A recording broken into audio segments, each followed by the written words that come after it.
प्रिय भाई और बहनों, सबको जय यीशु। हम उपवास काल के चौथे सप्ताह के शनिवार तक पहुंच चुके हैं। Today we have a continuation of yesterday's confusion about the identity of Jesus. लोग उसकी बातों और कार्यों से यह मानते हैं कि वह मसीह है, लेकिन धार्मिक नेताओं और अन्य लोगों की एक पूर्ण धारणा है कि मसीह गलीलिया से नहीं आ सकता। उनके अनुसार मसीह दाऊद के वंश से बेथलेहम से आएगा। प्रिय भाई और बहनों, यहां पर हम देखते हैं कि लोग केवल बाहरी जानकारी और अपनी पारंपरिक धारणाओं पर निर्भर रहते हैं। वे सत्य को जानने का प्रयास नहीं करते।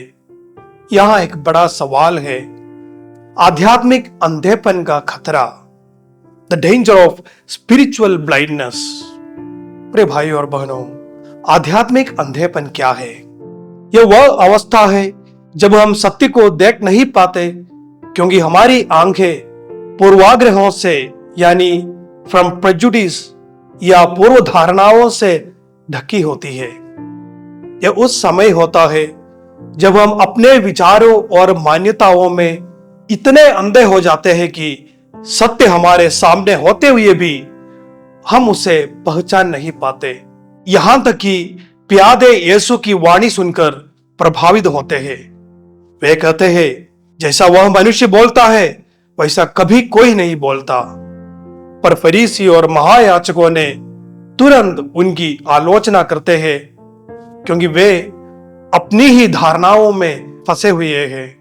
उनमें से एक व्यक्ति निकोदेमुस, जो पहले ईसा से मिलने आया था, साहस पूर्वक कहते हैं कि किसी को बिना सुनवाई के दोषी ठहराना हमारे कानून के खिलाफ है, लेकिन उसे भी चुप करा दिया जाता है। क्यों? क्योंकि उनका हृदय पहले से ही बंद है। चालीसा काल में आज का यह संदेश हमसे कुछ सवाल पूछते हैं। क्या हम भी कभी कभी सत्य को नकारते हैं क्योंकि वह हमारी धारणाओं से मेल नहीं खाते?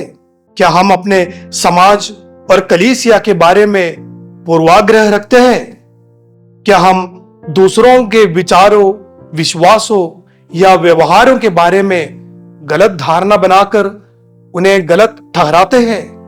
यीशु हमसे आग्रह करते हैं कि हम अपने दिल और दिमाग को खुला रखें। हमें सच्चाई को खोजने के लिए तैयार रहना चाहिए, चाहे वह हमारी सोच से अलग ही क्यों न हो।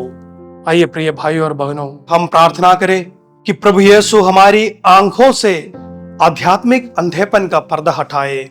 इस चालीसा काल में यीशु हमें ऐसा हृदय दे जो सत्य को पहचान सके, पूर्वाग्रह से मुक्त हो और यीशु के सच्चे संदेश को ग्रहण कर सके। आमीन।